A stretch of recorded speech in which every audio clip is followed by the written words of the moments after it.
Bonsoir à tous et bienvenue sur France 3 Côte d'Azur. Vous êtes au bon endroit pour suivre l'actualité dans votre région. Mais avant, les titres de l'actualité nationale de ce vendredi 10 mars. Parler français sur les chantiers, ce sera désormais obligatoire en région parisienne. Officiellement pour la sécurité des ouvriers, mais surtout pour limiter le nombre de travailleurs détachés. Ils sont désormais 7 à avoir franchi la barre des 500 signatures pour se présenter à la présidentielle. Et parmi eux, une surprise, François Asselineau, président de l'UPR, qui prône la sortie de l'Europe. Son portrait à 19h30. À la une maintenant de l'actualité sur la Côte d'Azur. En septembre, François Hollande avait officiellement reconnu la responsabilité de la France dans l'abandon des harkis. Ce matin, à Montsartou, une cérémonie leur rendait hommage. L'arrivée du Paris-Nice dans le Var à Fayence, le maillot jaune de leader est toujours sur les épaules du Français Alaphilippe. Nous verrons pourquoi les communes décident d'être une ville-étape et quel est le retour sur investissement. Investissement aussi dans la culture avec un nouveau lieu culturel sur la Côte d'Azur, Seine 55 à Mougins, inauguration ce soir.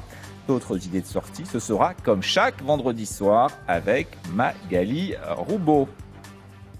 Mais avant de développer tous ces titres, on va prendre tout de suite la direction de l'Alliance Riviera où dans quelques secondes, Nice accueille Caen. Bernard Persia, bonsoir. Les Niçois n'auront qu'un seul objectif, bien sûr, gagner pour rester au sommet. Bonsoir Olivier, bonsoir à tous. Poussé par quelques 25 000 spectateurs, l'OGC Nice, vous l'avez dit Olivier, ce soir n'a qu'un objectif, c'est remporter ce match, remporter les 3 points qui leur permettraient de rester sur le podium. Je vous rappelle que les Niçois sont second ex-aequo à égalité avec le Paris Saint-Germain à 3 petites longueurs seulement du leader monégasque. Après le désastre des Parisiens à Barcelone et l'AS Monaco toujours engagé en Ligue des Champions, tout est possible. La victoire ce soir, très honnêtement, elle est à la portée des Rouges et Noirs qui, vous le savez, traverse une période relativement euphorique en ce moment en n'ayant perdu qu'un seul des 16 derniers matchs de Ligue 1. À domicile, c'est encore mieux puisque les Niçois sont invaincus ici à l'Alliance Riviera depuis 19 matchs. Alors pour gagner ce match, eh bien l'OGC Nice pourra profiter de son attaquant international, la star italienne Mario Balotelli, en ce moment en panne de but, mais qui a promis de retrouver le chemin des Philippe, également Cyprien, auteur d'un match fantastique à Dijon puisque c'est lui qui a marqué le but vainqueur pour l'OGC Nice. Un dernier mot pour vous dire que ce soir le club a offert une place gratuite à chaque femme. Ce sont 5000 supportrices qui pourront soutenir ce soir l'OGC Nice. Ça devrait pouvoir les aider. Merci Bernard Persia et dépêchez-vous de rejoindre la tribune. Il ne faudrait pas que vous ratiez le but de Balotelli. L'actualité du jour marquée aussi par l'hommage rendu aux harkis. Une centaine de membres de la communauté étaient réunis à Montsartou ce matin où une plaque commémorative a été inaugurée. Une plaque située dans le campement où près de 500 personnes ont vécu après leur départ d'Algérie en 1962. Véronique Varin, Séverine Neckelmann. Ça va bien? Tu te rappelles de moi, monsieur Harel? Retrouvailles dans un des baraquements du camp de harkis de Timgad. C'est là qu'Ahmed Mestar a grandi. C'est lui. Je reconnais mon père, je découvre. Il est là, juste derrière monsieur le préfet à l'époque. C'est à l'arrivée, en 64. La famille Mestar, les parents et leurs 7 enfants venaient de Tlemcen. Être placés ensemble, notamment ici à Montsartou, a d'abord rassuré beaucoup de harkis. Mais très vite, le sentiment de rejet a dominé. On ne comprenait pas, franchement. On ne comprenait pas comment se fait-il que... qu'est-ce qu'ils ont fait nos parents? Qu'est-ce qu'ils ont fait comme d'infraction quelque part? Voilà, pour se retrouver un peu comme ça, enfermés. Premièrement, parquet, vous avez dit? Parquet, ça c'est parquet. Parquet d'abord, mis à l'écart. Et c'est ça qui était le plus terrible. Face à une telle souffrance, les mots que de nombreux supplétifs musulmans de l'armée française attendaient ont été prononcés officiellement il y a 6 mois.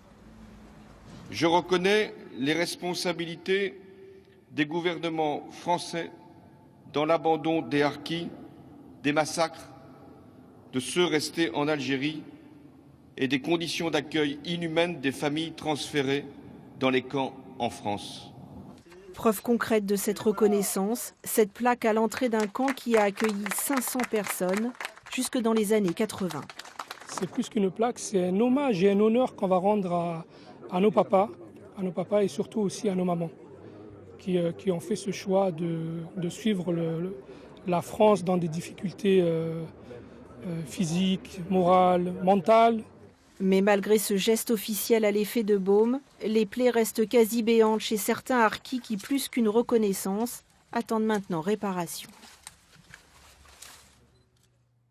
Adieu Marignane, direction Nîmes pour la base aérienne de la sécurité civile, soit le transfert de 30 avions et d'une centaine de personnes. Les Canadair seront désormais plus loin de la Côte d'Azur pour intervenir. La nouvelle base ultramoderne a été inaugurée ce matin en présence du Premier ministre et du ministre de l'Intérieur. Présentation Cécile Banazic, Pierre Trouillet. Un vent de renouveau souffle sur Garon. 14 mois après la pose de la première pierre, le Premier ministre Bernard Cazeneuve et Bruno Le Roux, le ministre de l'Intérieur, inaugurent la nouvelle base aérienne de la sécurité civile. 12 Canadair lutteront contre les feux de forêt. Notre région est malheureusement souvent victime d'un incendie et la proximité de la base, la possibilité que les avions puissent et les hélicoptères puissent être plus rapidement sur les terrains d'intervention est évidemment un élément de sécurité tout à fait bénéfique pour notre région. Les 35 hélicoptères de la sécurité civile déjà présents à Garon compléteront cette flotte. Cette inauguration marque surtout la fin d'une époque, celle de la base de Marignane. 26 avions bombardiers d'eau et 84 pilotes seront transférés ici, dans ces nouveaux locaux plus modernes. On est ravis parce qu'en plus que cette base arrive et vient s'installer, concomitamment la région a mis en place des formations dans le domaine aéronautique, des bacs professionnels, des BTS qui vont s'ouvrir à la rentrée, avec Sabena qui est demandeur de jeunes au niveau de l'emploi, etc. et des entreprises qui vont venir s'installer. Un balai aérien clôt cette visite. La création d'un pôle de formation et bien d'autres projets sont d'ores et déjà envisagés pour que ce site prenne plus d'envergure. Nous avons la volonté de faire de ce site de Nîmes-Garon un site de dimension européenne. L'outil dont nous nous sommes dotés, qui est le plus performant d'Europe, peut permettre ici de faire de la formation pour les acteurs de la protection civile européenne et de faire en sorte que la France, à travers ses savoir-faire, sa compétence, son excellence, puisse rayonner au plan européen, au plan international. Cette flotte compte bien marquer le ciel de son passage. Elle a lieu tous les deuxièmes samedis du mois de mars. C'est donc demain qu'aura lieu l'ouverture de la pêche à la truite. Et pour que la fête soit réussie, des poissons d'élevage ont été déversés dans plusieurs cours d'eau des Alpes-Maritimes. C'était cette semaine dans la vallée de la Roya. Hélène Maman, Josette Sana. Un petit coin de verdure et une rivière vigoureuse. Pour l'ouverture de la pêche samedi, ne manquait plus que les truites d'élevage. Dans la Roya comme ailleurs, systématiquement, avant chaque saison, un lâcher de poissons est organisé afin que ce loisir soit agréable à tous. Elles servent surtout pour les débutants, leur permettre de toucher un petit peu des poissons facilement sans avoir de connaissances vraiment importantes de la pêche. Ça veut dire que ces truites, elles ne vont pas se méfier ? Elles vont beaucoup moins se méfier, vu qu'elles viennent de bassins, donc elles n'ont vraiment pas l'habitude. Premier hameçon avec un verre, je pense que oui, elle se jettera dessus. À Saorge, 100 kilos de truites viennent d'être déversés. Et la tournée du pisciculteur se poursuit quelques centaines de mètres plus loin, à Fontan. La Roya est déjà très riche en truites fario. Les lâchers de poissons destinés aux pêcheurs ont également la vocation de préserver les ressources naturelles. Là, les poissons qu'on lâche aujourd'hui, c'est pour faire plaisir aux pêcheurs pour qu'ils prennent du poisson quand même à l'ouverture. Et c'est aussi pour préserver les souches sauvages. Parce que s'il y a l'ouverture, tous les pêcheurs y vont et il n'y a pas du poisson déversé, bah, ils vont prendre tous les poissons sauvages et après par la suite il n'y aura plus de poissons. La pression de pêche est quand même importante dans la région. Donc, Le pisciculteur aura déversé 2 tonnes de truites d'élevage cette semaine dans les rivières des Alpes-Maritimes, 20 tonnes sur l'ensemble de l'année, pour des pêcheurs toujours moins nombreux mais qui font perdurer les traditions. C'est surtout le plaisir d'aller à la pêche, quoi. De se trouver au bord d'une rivière et d'avoir quelques truites au bout. Vous rateriez la pêche pour rien au monde, vous ? Ah non, pour la pêche, non. Je serai toujours là. La Roya offre aussi des parcours no-kill qui font cohabiter la pratique de la pêche sportive et la préservation de la faune aquatique. Le club des 7, ils étaient 7 hier à participer au challenge du meilleur pâtissier organisé à l'école hôtelière de Cannes. Quelques heures pour faire ses preuves et peut-être un jour devenir un grand nom de l'excellence à la française. Chantal Fazier, Éric Jacquet. C'est le moment clé, celui où l'apprenti pâtissier doit montrer tout son savoir-faire, sa dextérité, pour assembler sa création, une pièce en chocolat sur le thème de l'Autriche. Et moi j'ai décidé de partir sur le thème d'Anne d'Autriche. Anne d'Autriche, à l'époque, sa boisson préférée, c'était le chocolat chaud. Et c'est grâce à elle que nous, on a découvert en France le chocolat chaud. Du coup, je suis partie sur une chocolatière et voilà. L'épreuve va durer 6h30. Le temps, un peu court parfois pour ces élèves de l'école hôtelière, de réaliser aussi un entremets, des petits fours et des langues de chat. Il y a comme pas mal d'angoisse, mais il faut faire abstraction. Parce que sinon, on stresse trop et on fait n'importe quoi. L'important, c'est de participer pour pouvoir avoir de bonnes bases. Ils ont bien travaillé leur thème avant, ça se voit tout de suite. Hein. S'ils ont bien préparé leur concours. Âgés de 15 à 22 ans, les apprentis ont essayé de donner le meilleur d'eux-mêmes. Il y a 2-3 trucs que j'aurais pu faire mieux. J'aurais pu faire en plus, mais ça va. On n'est jamais satisfait du résultat.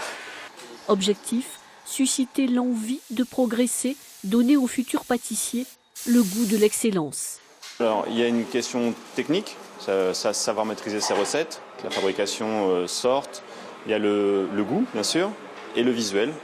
Parce qu'après, il y a une note de présentation, une note artistique, on va dire. Aux candidats ensuite de présenter leurs œuvres et d'expliquer leur démarche devant un jury de professionnels. Tout a été goûté, analysé, décortiqué. Le premier prix a obtenu un stage professionnel dans une école nationale de pâtisserie. Le Paris-Nice, 6e étape et une arrivée en solitaire à Fayence pour le Britannique Simon Yates. Le Français Alaphilippe conserve son maillot jaune de leader, mais le Colombien Henao a récupéré pas mal de temps. Henao est 3e à 46 secondes du leader et à 10 secondes du second Tony Galopin. Sinon, c'était la 3e fois qu'une étape du Paris-Nice arrivait à Fayence. Toute la journée, la cité du Haut-Var s'est préparée à l'événement. Francis Mallory-Hus et Alexandre Dequitte. C'est le grand jour. Dans tout le village, les semi-remorques déchargent leur matériel pour installer le grand barnum qui précède l'arrivée des coureurs. Il faut sécuriser le site, installer des kilomètres de câbles pour relier les caméras qui vont filmer et retransmettre les images de la course en direct. Une opération répétée tous les jours qui mobilise une centaine de personnes. Tout ce qu'il y a à monter et puis répéter ça tous les jours, je pense qu'ils sont courageux. Hein. Surtout dans des petits villages comme ça. Hein. Le village tout entier est bloqué. Mais les commerçants se sont préparés avec enthousiasme pour accueillir cette étape. Tout est prêt pour recevoir les clients dans les meilleures conditions. Et nous, on est dans un petit village. C'est vrai qu'au mois de février, mars, c'est des périodes qui sont très dures. Je pense que des activités comme ça peut être que bon pour tout ce qui est commerçant, pour ce qui est village. Depuis ce matin, on est à fond et puis espérons que la journée suive. On va essayer de faire journée continue jusqu'à 20h30. Donc si tout se passe bien, ça devrait marcher. Il n'y a pas de raison.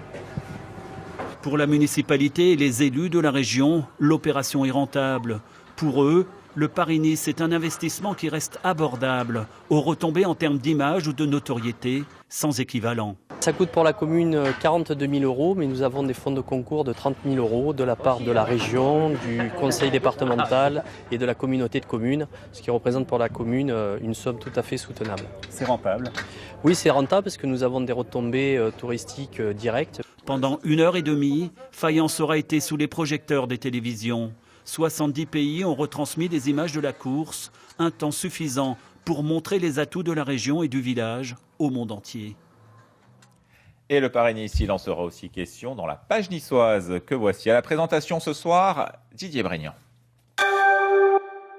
Bonsoir et bienvenue dans votre page niçoise. Paris-Nice, le rêve de tous les cyclistes amateurs, emprunter le même parcours que les professionnels et dans les mêmes conditions. Ici, c'est possible. 1200 personnes se sont inscrites cette année, plus du double par rapport à l'an dernier. Vous le voyez derrière moi, certains font vérifier leur vélo pour la course de demain.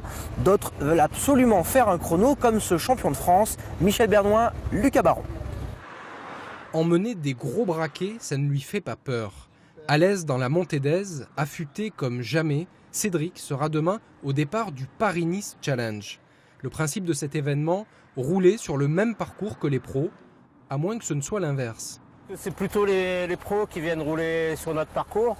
Bon, après, je sais qu'il y a beaucoup de concurrents étrangers qui, eux, viennent vraiment pour faire le même parcours que les pros. Hein. Ils viennent vraiment pour découvrir l'arrière-pays. En tout, 1200 participants qui viennent ici, au village départ installé place Masséna, pour récupérer leur numéro. Et certains ont déjà enfilé le cycliste. Non, on est venu chercher les dossards en vélo. Et on va faire un chrono demain, oui, bien sûr. Oui, ça, on a l'esprit complet quand on vient dans des trucs comme ça, oui, bien sûr. Oui. 2h30, ça te va? Oui, on va faire plus de 3 heures quand même. Généralement, quand on fait une course, on aime bien être chronométré sur tout le parcours. Après, ici, là, il n'y a que 2 bosses de chronométré. Bon, c'est pas grave, l'essentiel, c'est l'ambiance. Et oui, pas de classement à l'arrivée de cette épreuve, mais quand même 2 belles montées chronométrées pour rejoindre Châteauneuf et Peille. Jusqu'au pied du chronomètre, on peut rouler tranquille, entre amis, sans la pression du temps. Et puis les 2 portions qui sont chronométrées sont des ascensions. Donc même en étant à fond, ça reste des vitesses pour les meilleurs qui seront aux alentours de 23-24 km/h. Et là par contre, effectivement, on peut faire parler les watts. Pour vérifier si on a mieux grimpé que les pros, rendez-vous dimanche au jardin Albert Ier, devant l'écran géant qui diffusera la course en direct. Un spectacle et des paysages à couper le souffle. Paris-Nice, une course mythique. La course au soleil par étapes existe depuis 1933. Bobet, Anquetil, Poulidor, Merckx et Kelly qui l'a remporté 7 fois ici. Tous les grands champions ont gagné Paris-Nice. Nice d'antan préparé comme tous les vendredis soirs par Yannick Fournigaud. À travers la capitale, les concurrents du 8e Paris-Nice se rendent au départ qui sera donné au carrefour Pompadour. En 5 étapes, les coureurs vont joindre la baie des Andes.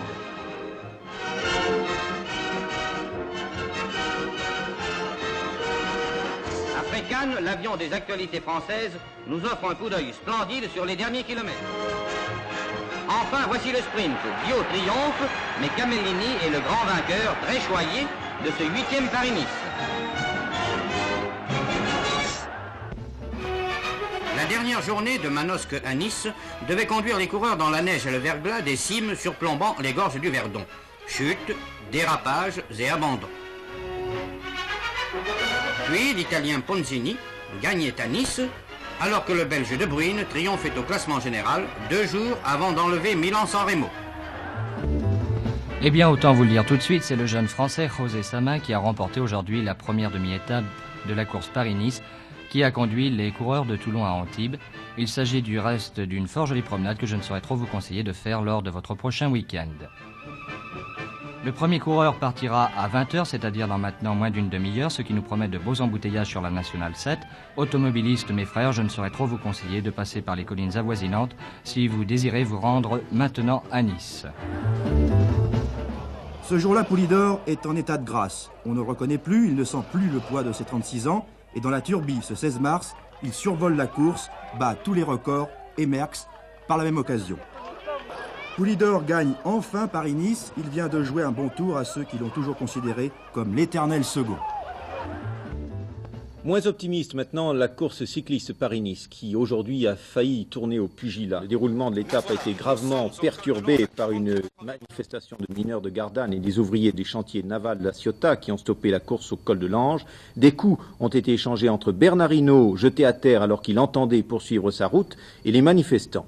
Les organisateurs ont neutralisé la course pendant 10 km. Le jury a fait repartir les 20 échappés avec 53 secondes d'avance, mais la course n'est pas ce qu'elle aurait dû être. Eddy Planckaert est le vainqueur de cette 5e étape perturbée. Enfin, on termine avec un spectacle impressionnant au Palais Nicaïa ce week-end.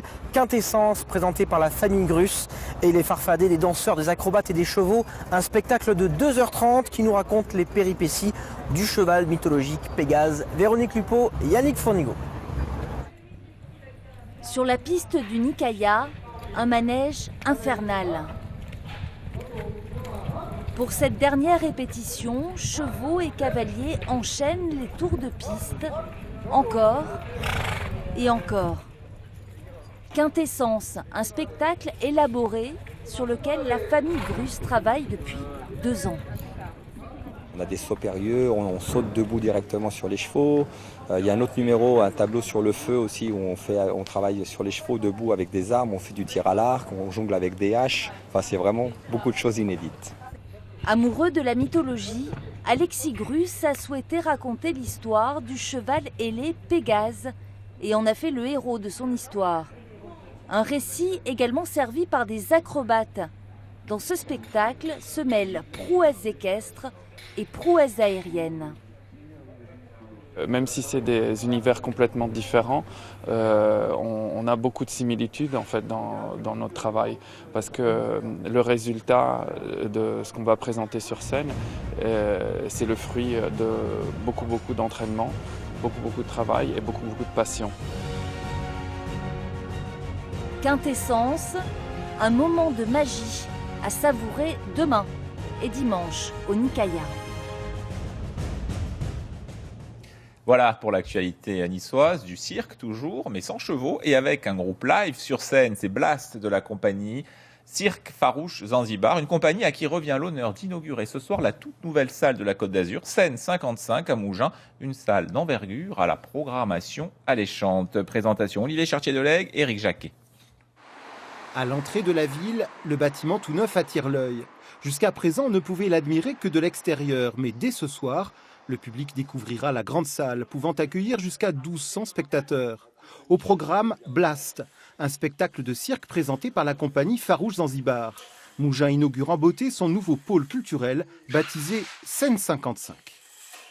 Super! En fait, l'objectif, c'est à la fois de trouver, de répondre en proposant des choses qu'on ne voit pas ailleurs, mais un peu à tous les publics. Et en recherchant, non pas en prenant des publics aux voisins, mais en essayant de trouver notre propre public et notamment la population de Mougins et des environs, lui faire une offre culturelle nouvelle. Palais des festivals de Cannes, théâtre Antea d'Antibes, théâtre de Grasse. Autour de Mougins, l'offre culturelle est déjà pléthorique. Alors la Côte d'Azur avait-elle réellement besoin de ce nouveau pôle de 14 millions d'euros ? Le public se déplace, il va aussi bien à Cannes, à Antibes, il ira à Mougins, il peut aller sur Nice. Je veux dire, les distances ne sont pas très importantes.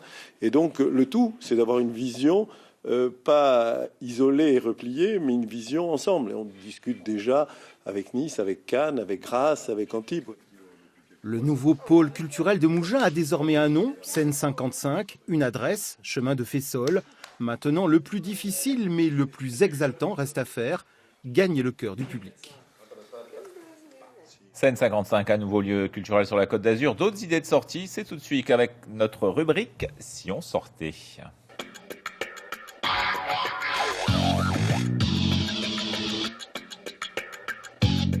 Si on sortait avec vous, Magali Roubaud, et pourquoi pas Monaco, pour un spectacle qui a aussi beaucoup plu au directeur artistique de Scène 55, qu'on a entendu il y a quelques instants. Oui, c'est fait pour, et vous imaginez bien pour la transition. Je vais vous parler de Comme une pierre qui, allusion à Like a Rolling Stone, qui était en fait la chanson mythique écrite par Bob Dylan. Un spectacle qui, vous le voyez, est programmé la semaine prochaine au Théâtre Princesse Grace Monaco, qui sera à la Scène 55 à Mougins en avril. L'histoire de cette chanson de Bob Dylan. Quelques mots pour vous mettre dans l'ambiance. Il y a une transition qui reste à définir et le refrain c'est tout con, c'est 1, 4, 5, c'est genre la bamba quoi. Enfin, c'est la bamba. 1, 2, 3, 2, 2. Alors Bob Dylan, mais alors interprété par la troupe de la Comédie Française, qui reviendra donc sur cette chanson qui a cassé les codes du rock et de la pop. C'était Springsteen qui le disait. Dans un genre très différent, lui, slam, et slam de manière poétique. Il s'appelle Capitaine Alexandre, c'était le nom de René Char dans La Résistance. Et j'ai envie de vous faire écouter sa définition de la poésie. Là encore, juste quelques secondes. Cette musique, ces visions nocturnes, sensations qui courent dans les allées de la mémoire et donnent sens à nos vies. J'appelle poésie, le chant de l'oiseau réveillant l'aube, la fleur d'insomnie qui éclot la nature. Vous pourrez voir donc effectivement demain et dimanche, il est incontournable je pense aujourd'hui. Autre poète qui chante aussi, Philippe Catherine, j'adore. Oui, j'adore, ça c'était il y a 10 ans, Philippe Catherine. Ouais, mais c'est poète. resté. C'est resté, c'est vrai. Poète provocateur, on peut dire, pour Philippe Catherine. Lui, en fait, il a un nouvel album depuis l'an dernier. Il part en tournée pour le défendre sur scène. Ça s'appelle Le Film. Un piano-voix et l'histoire d'un homme emmuré qui va dérouler le film de sa vie. Voilà, ça commence quand il est bébé. À quatre pattes. Un ami délaissé pour un pissenlit. Alors Philippe Catherine, et puis dans un genre différent mais aussi humoristique, c'est le festival au féminin Femine Arte, l'occasion de découvrir pourquoi pas une comédie prénatale sur la grossesse ou une plongée aux temps médiévaux, ou les mariages arrangés pour réunir la Provence au Royaume de France. C'est un festival d'artistes au féminin. Et pour finir, venu d'Aix-en-Provence, le groupe Deluxe où le mariage du jazz et de l'électro. Oui, leur emblème, c'est la moustache, en fait, qu'ils portaient tous en 2007, année de la création du groupe. Ils se produisent la semaine prochaine au Canet. Une délicieuse formation, un jazz électro. La jupe en forme de moustache aussi de la chanteuse. Et 10 secondes, on me dit, pour que vous entendiez 10 notes.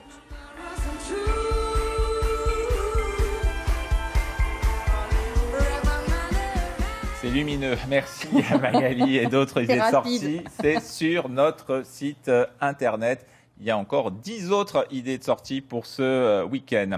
Pour finir ce journal, hommage au dernier participant du Vendée Globe, le Toulonnais Sébastien De Trémaux, qui doit franchir la ligne d'arrivée dans quelques heures, prévue certainement demain matin, car il attend une bonne marée. Avec 124 jours passés seul sur son bateau, les vives commençaient à manquer et il ne lui restait plus qu'un repas. La course a été longue et difficile, mais le principal est d'arriver à bon port. Bravo à lui. C'est la fin de cette édition. Merci de votre attention, merci de votre fidélité. Restez avec nous, le 19-20 se poursuit. À suivre la météo et le journal national.